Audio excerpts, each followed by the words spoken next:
بصفي شغل الكونكريت، وللأسف قررت خلاص ان انا مش هشتغل كونكريت تاني، وبدأت ان انا هطلع القوالب لاني انا كنت شايلاها وهبدأ ان انا ابيعها. ايه السبب ان انا بصفي شغل الكونكريت؟ هل ده بسبب مشكلة صحية عمل لي اي حاجة؟ ده اللي احنا هنشوفوه دلوقتي في الفيديو. قبل اي حاجة، ازيكم؟ عاملين ايه؟ وحشتوني جدا. انا اميرة، واللي ما يعرفنيش انا بعمل لكم في القناة هنا معلومات غريبة وعجيبة، ولكن قبلها كنت بشتغل كونكريت وكنت بنزل معاكم طريقة الصب والقوالب الجديدة اللي بجيبها وكل حاجة. ولكن مؤخرا زي ما قلت لكم قررت ان انا اوقف كونكريت. والصراحة القرار ده ما كانش قراري لوحدي، ده كان قرارهم في البيت، لان هم تعبوا من الكركبة ومن الدوشة اللي بتحصل في البيت بسبب الكونكريت. كلنا طبعا عارفين الكونكريت قد ايه بيعمل كركبة في البيت بقى وعفرة والحاجات الكتير دي. ولكن انا كنت حابه شغل الكونكريت جدا، وخاصه ان انا الشغل ده الوحيد اللي ما اتاذيتش منه. برضو اللي عارفني هيعرف ان انا كنت شغاله قبل كونكريت شغل ريزن. وشغل الريزن يا جماعه مؤذي بطريقه فظيعه جدا، وقعدت فتره طويله اشتغل ريزن حوالي سنتين واتاذيت منه، وللاسف بطلته برغم ان انا كنت مغرمه بيه وكنت اخده الاحتياطات بتاعتي، ولكن برضو اتاذيت. فقررت ساعتها ان انا ادخل في كونكريت، وجبت قوالب كتيرة جدا. طبعا بدأت الاول بقوالب صغيرة ومستعملة، وبعديها بدأت واحدة واحدة اشتري قوالب لغاية ما وصلت العدد الحمد لله كبير ومهول جدا من القوالب زي ما انتوا شايفين كده. دي كل القوالب بتاعتي، او اللي انا اخر حاجة جبتها. طبعا القوالب كلها اللي موجودة القديمة والجديدة كله يعني. انا قعدت قد ايه اشتغل كونكريت؟ ما قعدتش فتره طويله صراحه، قعدت 6 شهور بس، ولكن انا حبيته جدا لاني هو كان الشغل فيه ممتع، وانا عامه بحب الشغل الهاند ميد يعني.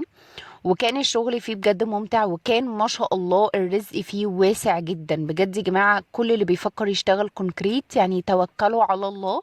الموضوع حلو قوي، وبالذات لو هتشتغلوا قطع بدون فينش زي ما انا كنت بعمل.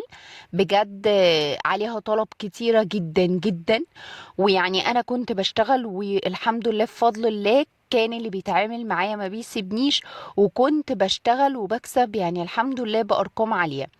ولكن انا زي ما بقول لكم عندي في البيت طبعا حصل مشكلة، وزوجي الفاضل قال لي لا كفاية كده ومش عارفة ايه.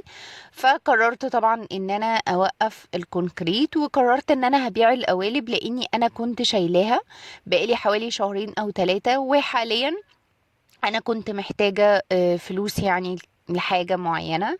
فقررت ان انا ابيع القوالب بما انهم هم لسه جداد يعني، حتى بصوا لسه بلمعتهم والله. فقلت لا خلاص هبيعهم وهقلل في سعرهم، مقابل ده ان انا اجمع الفلوس اللي انا محتاجاها. طبعا انا بوريكم القوالب دي كلها. القوالب اللي انا كنت جايباها كلها مستورده، ما عدا بس يا دوبك 3 قوالب بس يتعدوا على الصوابع دول اللي كانوا مصري. لكن كل القوالب دي مستورده، في منها اللي كنت جايباه من شي ان، من حد بيبيع حاجات شي ان، وفي كنت جايباه من صفحات يعني تانية عادي. وفي اللي استخدمته مرة ولا مرتين، يعني اليقطينة دي والله بجد استخدمتها أول عن آخر كام مرة كده يتعدوا على الصوابع. برضو البيت استخدمته حوالي برضو مرتين 3 كده، لاني دول كنت جايباهم متأخر وانا بعدها وقفت شغل فما كملتش بقى صب فيهم ولا اي حاجة. برضو بصوا بلمعته والله بلمعته جدا يعني. طبعا انا وانا بصور لكم الفيديو ده انا الحاجات دي كنت عارضاها للبيع، والحمد لله اتباع منها يعني جزء، ولكن لسه جزء كبير جدا جدا. فيا ريت لو حد حابب يشتري اي حاجة يكتب لي في الكومنتات، وانا هتواصل معاه واقدر ان احنا ابعت له الحاجة سواء شحن او سواء ان اي حاجة يعني. كده كده في شحن محافظات وفي شحن عادي يعني داخل البلد. ف دي طبعا برضو بتاعت اللوتس. اللوتس دي عايزه اقول لكم سعرها 50 جنيه، انتوا متخيلين؟ وده بسبب ان انا كنت قصاها عشان اعرف اطلع الورق منه من غير ما يتكسر، فكنت قصاها. فقصيتها عشان اعرف اطلع الورق من غير ما يتكسر. بس انا لما باجي اصب بلزقها بالشمع، والله يا جماعه مش بتنزل اي حاجه خالص، وكمان مش بيأثر على شكل القطعه. طبعا انتوا هتقولوا لي طب احنا لو عايزين نشتري ما احنا مش عارفين السعر يا ميرا، هنعرفه ازاي؟ انا في اخر الفيديو هحط لكم كل قطعه والسعر بتاعها ايه، وبحيث ان انتوا لو حد عايز يطلب حاجه يعني.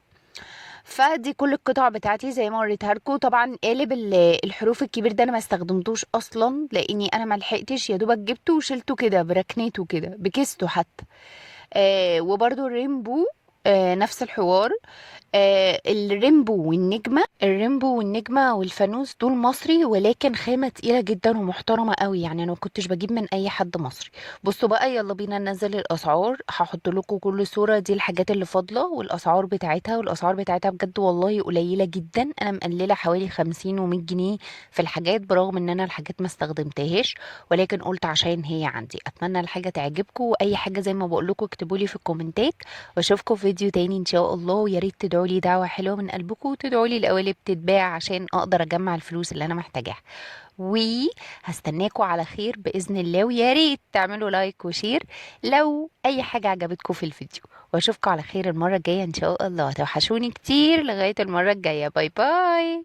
اه نسيت اقول لكم في صور انا حطها لكم للشغل، عشان اللي مش عارف الاشكال دي بيطلع شكلها ايه. يعني ده المفكر، وكمان الصينية اللي جاية دي فيها شكل الهلال وفيها شكل الفانوس. يلا باي.